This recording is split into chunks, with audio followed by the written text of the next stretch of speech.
Père éternel, tout dit que tu es merveilleux, c'est ça qu'on vient de chanter. On sait que tu es merveilleux parce que tu as ouvert nos yeux pour le voir. Ça, c'est le plus beau cadeau que tu as fait. Tu nous as ramenés à ce qu'on est supposé d'être. Tu nous as ramenés dans le jardin d'Éden, où est-ce qu'on comprend la vérité, Dieu. La raison de vivre, Dieu. La raison pour laquelle on a été créé, Dieu. Enfin, on comprend ces choses. Toujours plus grandissant, mais on est vraiment béni qu'on peut te chanter. Tout dit, il est merveilleux. Parce qu'on sait que c'est une grâce que pas le reste du monde ne goûte pas, ne connaissent pas, ils sont misérables. Ils ne voient aucune espérance sur cette terre, ils cherchent le plaisir, ils ne le trouvent pas, ils mangent le vent, puis ils restent affamés. Mais nous, on goûte vraiment. On prend des petits morceaux de pain, puis on est rassasié parce que c'est toi qui le donnes, ce pain. On est vraiment béni par-dessus béni. Et là, on a la bénédiction de pouvoir se tourner vers la parole, se tourner vers ce livre que tu as inspiré d'une façon miraculeuse à travers l'homme et l'esprit. Et maintenant, par ton esprit qui nous illumine, on peut comprendre davantage ce que tu as à nous dire.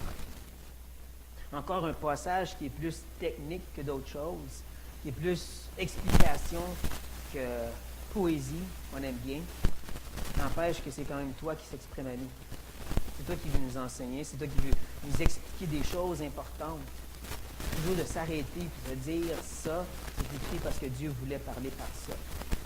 Peu importe ce qui se passe, ce qui est écrit, Dieu avait une raison et un but. Quand on cherche à le comprendre, on comprend la tête de Dieu, on comprend sa façon de penser, et on comprend Dieu.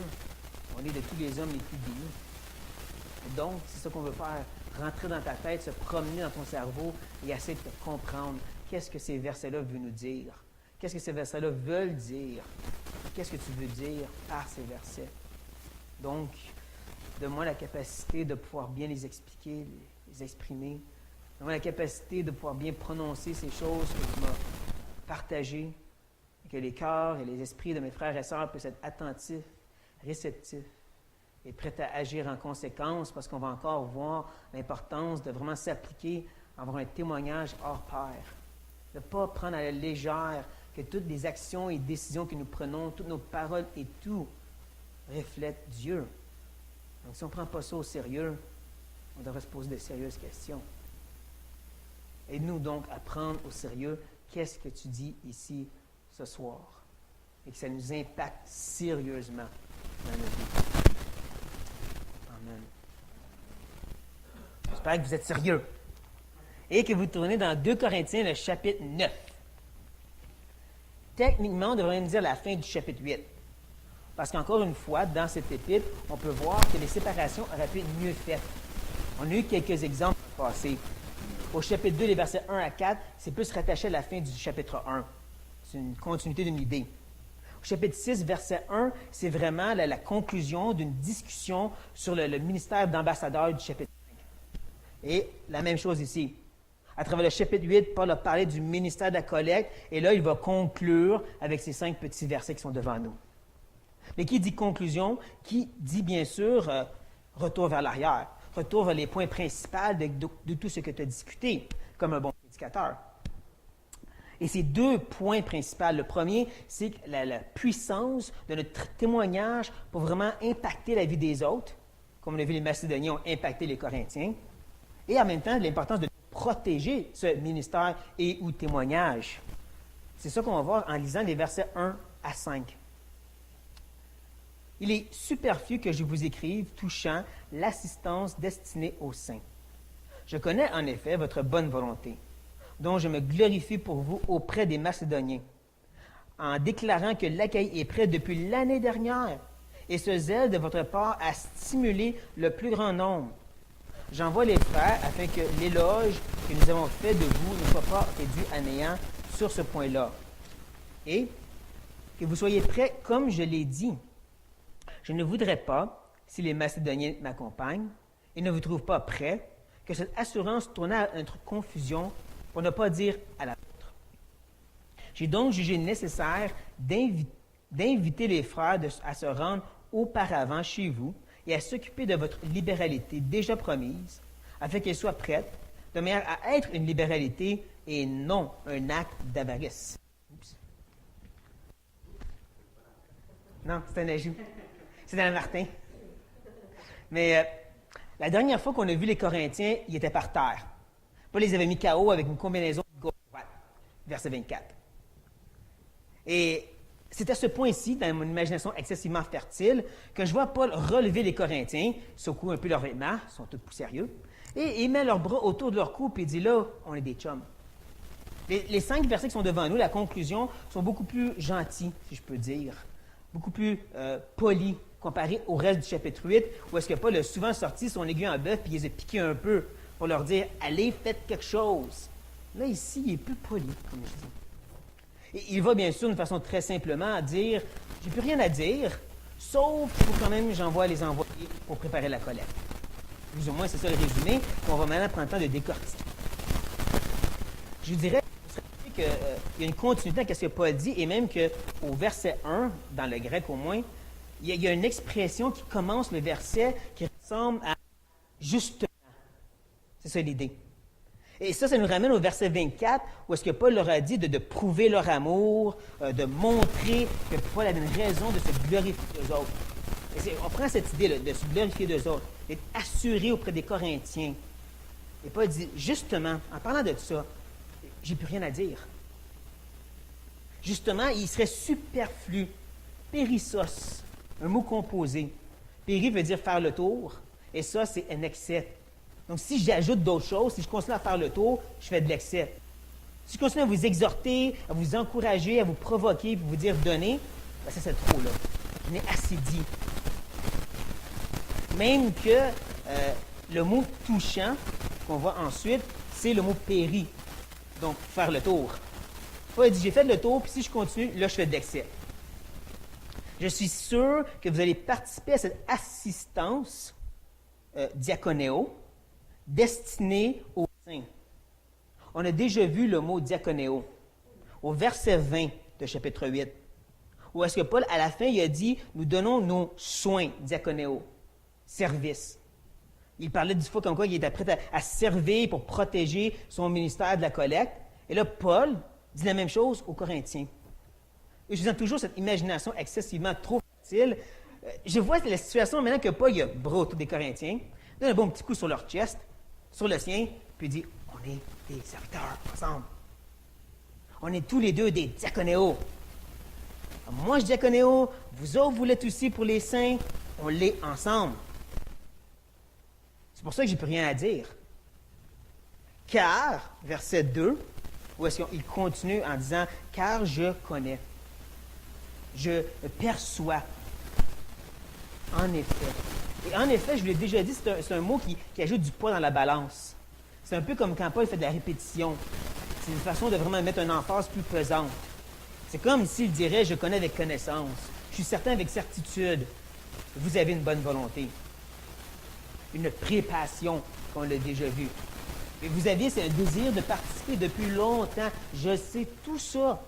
À tel point qu'il dit qu'il a pris cette information, il l'a amenée aux Macédoniens, et par ceci, il leur a dit, l'Achaïe, qui est la province où il y avait la ville de Corinthe, sont prêts depuis l'année passée. Et il nous enseigne ensuite que ce zèle, zélos, le zèle numéro 1, on a vu qu'il y en avait 3 niveaux, ça c'est le premier niveau, et c'est quand même être enflammé. Et de cette forme, Paul dit qu'elle a enflammé, ça a stimulé le plus grand nombre. Il permet de provoquer. Habituellement, ce mot est utilisé négativement, comme provoquer quelqu'un au péché ou à l'irritation. Mais le Paul ici l'utilise d'une façon positive. Votre exemple a provoqué le Macédonien à donner. Et ça nous donne un peu d'informations historiques. Ça nous permet de revenir sur le casse-tête que je pourrais appeler l'histoire des Corinthiens. Et là, les morceaux manquants qu'on vient juste de recevoir vont nous permettre de faire un portrait plus complet. On recule d'un an. Les Corinthiens sont une église de tout croche, remplie de péchés à n'en plus finir. Paul écrit un épître. Il dit « Repentez-vous » et il ajoute aussi « Préparez une collecte ». On apprend d'un Corinthien que possiblement Timothée va aller les visiter. Disons que c'est arrivé cette visite. Après une couple de semaines, Timothée est arrivé, puis il voit que, hey, ils ont fait comme Paul a dit. Ils ont commencé à mettre de côté, à chaque début de la semaine, un montant. Ou nous, on dirait peut-être plus, à chaque paye, ils mettaient 10 de côté. Il dit ça à Paul. C'est pour ça que chapitre 7 de 2 Corinthiens, ou quelques mois plus tard, Paul il peut dire à Tite, vas-y, je sais qu'ils se sont repentis. Il peut dire avec certitude, ah, je me glorifie de vous autres parce qu'il y avait de l'information. Il savait, il connaissait. Il prend cette même information, puis ensuite il s'en va à Macédoine. Puis il dit, hey, il y a un besoin à Jérusalem, puis devine quoi, les Corinthiens sont prêts depuis l'année passée à donner quelque chose. Ça l'excite les Macédoniens. Ça les motive dans leur pauvreté excessive de prendre tout ce qu'il y a, ils grattent le fond du baril, puis ils le donnent à Paul. Et là, on est en train de voir justement cette idée des provocateurs mutuels les uns envers les autres. Prenez le début du chapitre 8, 1 à 5, puis là, ensuite le chapitre 9, 1 à 5, puis on voit les Corinthiens ont provoqué les Macédoniens, mais ensuite on voit que c'est les Macédoniens que Paul utilise pour provoquer les Corinthiens à nouveau, parce que la roue a commencé à se ralentir. Les Corinthiens ralentissaient dans leurs dons, et là, Paul les provoque un peu en disant « Regardez eux autres ». On peut même voir que cette motivation zèle diligent a amené le zèle diligent à 100 000 à l'heure des envoyés. Donc, c'est une chaîne de provocation qui a commencé par les Corinthiens il y a plus d'1 an. On peut vraiment voir ça à travers l'histoire chrétienne aussi, de chaînes de provocation à travers les siècles. Je vais vous donner juste un exemple. Qu'est-ce qu'on considère le mouvement missionnaire moderne, là? Le fait d'aller dans des pays où c'est hostile à la chrétienté. Ça, c'est quand même assez nouveau à part ça. On pourrait même reculer ça à William Carey, un des premiers qui a défoncé les portes de son pays et a dit « Moi, je m'en vais en Inde ». Quelque chose qui ne se faisait pas du tout dans son temps. Même que, c'est triste à dire, mais pendant des centaines d'années avant, presque un millénium avant, il n'y avait aucun œuvre missionnaire qui existait. Ça avait complètement arrêté après les apôtres. Le peu qu'il y avait, comme pendant la Réforme, c'était dans leur propre petit patois. On ne sortait pas de l'Europe, c'est tout. Au pire, en français, aller en Angleterre, mais on ne va pas en Afrique. On ne va pas en Asie, oublie ça. Donc, William Carey a vraiment ouvert grand les portes et a créé quelque chose qu'on voit maintenant. William Carey a été motivé par le journal intime de David Brainerd. Oui, encore lui. Et cet homme, justement, a été auprès des Indiens, mais s'est vraiment dévoué pour eux dans un temps qu'on ne faisait pas ça. On évangélisait les Indiens, mais c'est des affaires, passe par-dessus. Lui, il voulait vraiment établir une église, il voulait vraiment qu'ils soient sauvés. Et c'est ça qui a fait la chaîne. Et lui-même a été motivé par d'autres avant lui. Donc, on voit comment les chrétiens ont explosé des petits atomes qui frappent d'autres atomes puis qui font des explosions atomiques. Pas de frustration, mais à la gloire de Dieu. Et ça, c'est pas juste envers les chrétiens. Hein? On l'a vu au verset 21 du chapitre 8, qui était aussi le Proverbe chapitre 3, verset 4, où est-ce que Paul a dit qu'on est supposé avoir une préparation, une pré-planification de faire le bien. De vraiment s'efforcer à mettre ensemble une idée de faire du bien qui est louable, recommandable aux autres. Pas juste devant Dieu, les chrétiens, devant aussi tous les hommes, les non-sauvés. On est appelé la lumière du monde, le sel de la terre. Puis ça, c'est pas juste évangéliser. C'est pas juste donner des traités, puis essayer d'avoir des bonnes petites vies morales. Ça, c'est vraiment motiver les gens à faire le bien. Je l'ai déjà dit, en grande partie, là, les œuvres de charité qui existent, ils ont une base chrétienne. C'est les chrétiens qui ont commencé des orphelinats, des hôpitaux, qui ont ensuite motivé les non-sauvés à dire « on va faire la même chose ». C'est ça qu'on est supposé faire, nous autres ici. Motiver les gens à faire la même chose. On peut changer le monde sans nécessairement faire des protestations dans la rue. Anti-avortement. On montre l'exemple. Bon, assez de mon speech. On revient dans le texte. On revient où est-ce que maintenant Paul va changer un petit peu l'humeur au verset 3. À ce point ici, dans mon image à moi, Paul, qui avait le bras autour de leur cou, va l'enlever, tourner directement vers eux, les prendre par les épaules, les regarder direct dans les yeux, puis dire « Cependant, foi ». Le verset 3 commence avec un adverbe adversatif faible. Facile à dire. Très simplement dit, c'est un contraste, mais pas fort. Je vais vous expliquer, je vais dire par un contraste fort. Paul, qui est en train de louer au début, au verset 1 et 2, aurait pu dire ensuite, et vous êtes une église de poche. Ça serait un contraste fort. Hein? Ça, mais vous êtes des tout croches. Ça serait un adverbe fort. Mais ici, ce que Paul fait, c'est, vous êtes correct, mais je veux quand même envoyer les frères. Et il explique ensuite même pourquoi. C'est pour ça que je vous disais tantôt, il est plus gentil ici. L'explication. C'est afin que l'éloge que nous avons fait de vous ne soit pas réduit à néant sur ce point-là. Comprenez que moi, néant, c'est vide. Plus exactement, ça veut dire de vider quelque chose. Donc, on reprend le baril d'argent que les Corinthiens remplissaient, puis qu'ils ont arrêté. Là, Paul, il a même peur que peut-être qu'ils l'ont vidé, puis ont repris leur argent. Rappelez-vous qu'il y a des faux enseignants qui étaient en train de dire « Faites pas confiance à Paul ». Ça se peut, donc, ça arrive à un point qu'ils ont dit « Tu sais quoi? On laisse faire ça. » Ouais. Et Paul a peur de ceci. Il a peur que qu'est-ce qu'il a annoncé aux Macédoniens, qu'est-ce qu'il leur a dit, serait un mensonge. Vous voyez, au verset 4, quand il dit « Je ne voudrais pas », ce serait mieux d'entendre ici « de peur que si les Macédoniens m'accompagnent ». Le « si » nous pousse à faire quelques suppositions. Comme, peut-être que Paul est présentement avec les Macédoniens. Il écrit de là. La plupart des commentateurs, c'est ce qu'ils pensent. Peut-être, Paul va lui-même venir chercher la collecte. Et peut-être, les Macédoniens vont suivre. Toutes ces peut-être poussent quand même Paul à dire il faut faire quelque chose. Parce que si vous n'êtes pas prêts, ça pourra tourner à notre confusion. Une honte qui rabaisse. C'est un jeu de mots avec le verset 3. Verset 3, il faisait un éloge, tête haute. Verset 4, il prête dans la confusion, tête basse. Et pas juste Paul, pour ne pas dire à la vôtre.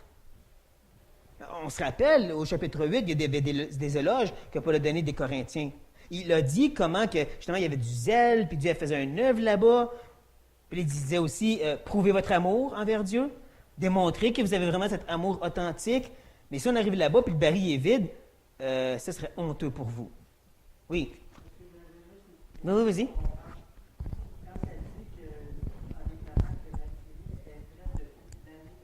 Oui. Oui. C'est qu'ils ont prêt dans le sens qu'ils ont commencé à préparer quelque chose, comme on l'a vu dans le chapitre 8, c'est pour ça qu'on dit ça, on mélange les deux ensemble. Ils ont commencé à préparer quelque chose, puis à un certain point, ils ont commencé à ralentir la préparation. C'est ça que Paul a entendu parler de Tite. C'est pour ça qu'il a écrit cette épître-là, pour dire « Wow, il faut continuer ». C'est ce qu'on avait vu. Mais autant que quand Paul a parlé aux Macédoniens, comme au verset 2, bien, à ce moment-là, les Corinthiens préparaient, puis c'était tchou-tchou, ça l'avançait, là. Mais là, on dirait qu'ils ont commencé à arrêter de mettre du charbon dedans. C'est ça qu'on voit après. C'est pour ça qu'il faut qu'on se promène historiquement ici. Mais c'est cette confusion-là possible, donc, au verset 5, qu'amène Paul à juger, ou plus exactement à prendre le dessus, puis à exhorter les frères à aller. En d'autres mots, il donnait un coup de pied à l'intérieur, puis il a dit « Allez-y. Allez-y pour préparer d'avance cette libéralité. » Eucharistie, un don de grâce. Oui, je sais. Et il voulait s'assurer que ce soit vraiment une libéralité, Eucharistie, et non un acte d'avarice. Là, ça, c'est un peu plus difficile à comprendre qu'est-ce que Paul veut dire par un acte d'avarice.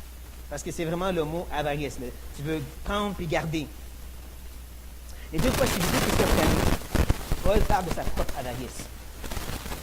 Il s'est préparé aux Macédoniens comme aux Corinthiens, que Paul veut tordre les bras des gens pour qu'ils donnent plus parce qu'ils vous amènent dans ses poches. Je vous rappellerai que ça, c'est une des critiques que les faux enseignants disaient sur Paul. On va le voir quand on va arriver dans le chapitre 10 et ensuite. Ils disaient justement Paul veut profiter de vous autres. Mais là, s'ils continuent à les provoquer et les pousser à donner, Paul, t'en veux-tu pour toi, c'est ça? Cette sorte d'avarice. C'est possible. Deuxième possibilité, il parle de l'avarice des Corinthiens. Si leur offrande n'est pas si grande, bien, ça pourrait démontrer que peut-être ils sont un petit peu trop attachés à l'argent. Hein, ils n'ont pas un amour de Dieu, leur Dieu, c'est l'argent. Peu importe les excuses qu'ils pourraient donner, si les Macédoniens arrivent, qu'est-ce qu'ils voient? C'est un baril à moitié rempli d'argent. Ils se posent des questions. Disons, par exemple, justement, les Macédoniens ont donné 1000 piastres. Ça, c'est qu'est-ce qu'ils ont réussi à accumuler dans leur pauvreté en l'espace d'une semaine, une journée. Et là, ils arrivent là, 1 an de préparation, 1000 piastres. Chose qui ne marche pas, là. Peut-être que vous êtes un petit peu trop attaché à votre argent ici. Ça se fait 10 pas 1 de votre salaire. Et donc, personnellement, je crois que Paul parlerait ici donc de l'avarice des Corinthiens. Mais vous allez devoir un ou l'autre. Le but qu'on comprend dans ce texte, c'est que Paul veut protéger cette motivation qui a été excitée par l'entremise des Corinthiens, que Paul a pris puis a emmené à Macédoine, puis ainsi de suite. C'est pour ça qu'il écrit tout ce chapitre 8 et 9 versets 1 à 5, parce qu'il veut justement garder cette provocation en vie. Moi, je le vois un petit peu comme le jeu de Jenga. Tu sais, le jeu des petits blocs de bois qu'on met sur une tour, puis on l'enlever. Tu ne t'attaques pas à la tour à la base. Parce que si tu enlèves toute la base, ça s'écroule. Bien, la base, c'était le premier zèle des Corinthiens. Cette préparation qu'ils étaient supposés faire depuis l'année passée. Tu enlèves ça, les Macédoniens, maintenant, ils partent. Oui, ils disent, on fait ça pour rien. Tout s'écoule. C'est vraiment ça, je crois, l'idée ici.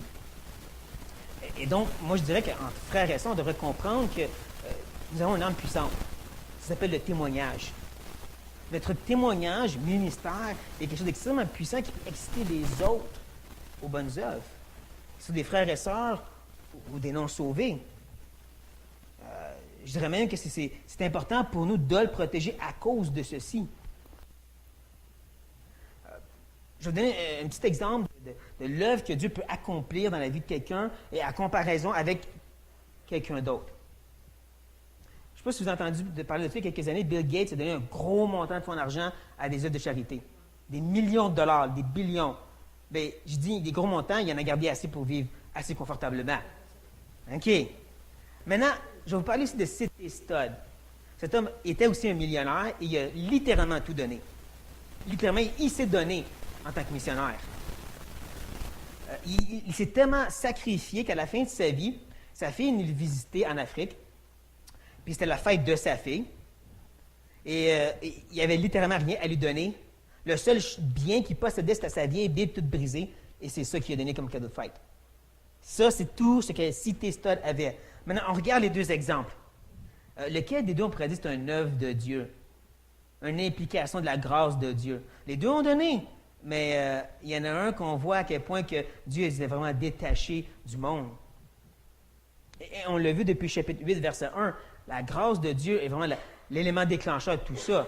On l'a même vu au chapitre 7. La repentance des Corinthiens, c'était l'œuvre de Dieu qui a provoqué tout ça. Donc, en quelque part, oui, c'est par la grâce de Dieu qu'on accomplit toutes choses, mais c'est aussi avec un rappel qu'on représente Dieu aux gens. Ça, c'est quelque chose qu'on doit se rappeler. Je sais que ce n'est pas dans le texte, pas dans les versets 1 à 5, mais c'était dans le chapitre 8 au complet. Combien de fois que Paul a parlé de la gloire de Christ, la gloire de Dieu, encore et encore, il le rappelle, c'est Dieu que vous représentez. C'est pour ça qu'on se force. Je dirais c'est pour ça qu'on doit s'efforcer aussi à faire attention à vraiment se donner, même si on a des petits détails pointilleux, dérangeants, qu'on dit, bien voyons donc. Allez ce 1000 de plus, comme Jésus a dit dans le sermon sur la montagne. S'il te contraint d'aller un 1000, vas-y un deuxième. Jésus n'est pas en train de donner une règle que si tu en fais deux, là, tu es vraiment un bon chrétien. Je pense qu'on savait tout ça, c'est bon. L'idée, c'est que tu t'en donnes toujours plus. Tu te sacrifies davantage. S'il veut ton manteau, tu donnes ta tunique. S'il veut t'emprunter de l'argent, tu lui donnes. Comme on l'a vu avec M. Studd, tu montres à quel point tu n'as aucun attachement à ces choses-là, tu le donnes. Ça, c'est le témoignage de Dieu qu'on cherche à protéger et à manifester aux gens. En étant prêt à tellement plus se donner, se sacrifier, comparé aux gens du monde qui, oui, vont donner selon le mille qui était demandé. Ça, c'est la différence qu'on est supposé montrer aux gens, peu importe le coût. Que Dieu nous aide. Seigneur Jésus, tu nous as montré l'exemple. Toi, tu as été 2 millions de billions de mille parce que tu es fait homme, parce que tu es allé à la croix, parce que tu as séparé ta communion avec le Père d'une façon qu'on ne pourra jamais comprendre. Le Père et le Fils étaient ennemis pour un temps, parce que le Fils était péché. Ça, c'est aller plus que 1 000, et 2 000 et 3 000. Ça, c'est notre exemple. Ça, c'est le sacrifice qui a changé le monde, littéralement. Donc, davantage, Père, nous voulons prendre au sérieux le sacrifice qu'on devrait être prêt à faire. Les petits détails pointilleux, dérangeants à nos travails. Les petits détails pointilleux dans le monde. Les règles, à n'en plus finir des fois. C'est pas le but d'être réglementé ou légaliste, c'est pas le but d'être un bon chrétien qui pète les bretelles, c'est qu'on reflète la gloire de Dieu. L'idée, c'est qu'on démontre au monde que la vie sur la terre, c'est rien. Dieu seul est important. Le but, c'est qu'on te représente et qu'on leur montre que Dieu vaut la peine qu'on sacrifie toute notre vie. Nous voulons vraiment être des des enfants de Dieu prêts à sacrifier davantage et davantage et davantage pour protéger ce témoignage, le ministère que tu nous as donné. Qu'on prenne vraiment au sérieux dans chaque jour, chaque parole, chaque décision, chaque action, chaque fois qu'on veut rouspéter, chaque fois qu'on dit c'est stupide cette règle, est-ce que vraiment je fais ça pour moi ou pour Dieu? Que tu nous aides à vraiment méditer sur ces choses et à prendre au sérieux la puissance que tu nous donnes de provoquer les autres à courir et à 100 000 à l'heure. D'être nos exemples, qu'on essaie des exemples de Christ. D'être des provocateurs au bien des gens autour de nous. Pas au médiocre, au bien. Père, aide-nous parce que, honnêtement, de nous-mêmes, de moi-même, ça ne me tente pas de me forcer. Je suis charnel, égoïste et excessivement paresseux. Mais toi, tu es l'ultime provocateur. Toi, tu es la grâce puissante active en nous. C'est ton esprit qui nous dit de faire. C'est ton esprit qui nous régénère de mort qu'on était. Donc oui, tu as la puissance pour nous motiver à en faire toujours plus. Tu as donné à Citestod la capacité de souffrir énormément juste pour ton nom. David Bernhardt, David Livingston, William Wilberforce, qui a libéré les esclaves en Angleterre et qui en a subi beaucoup de souffrance pour son œuvre. On peut provoquer le bien dans le monde. Père, qu'on veuille faire le bien dans le monde, à ta gloire. Amen.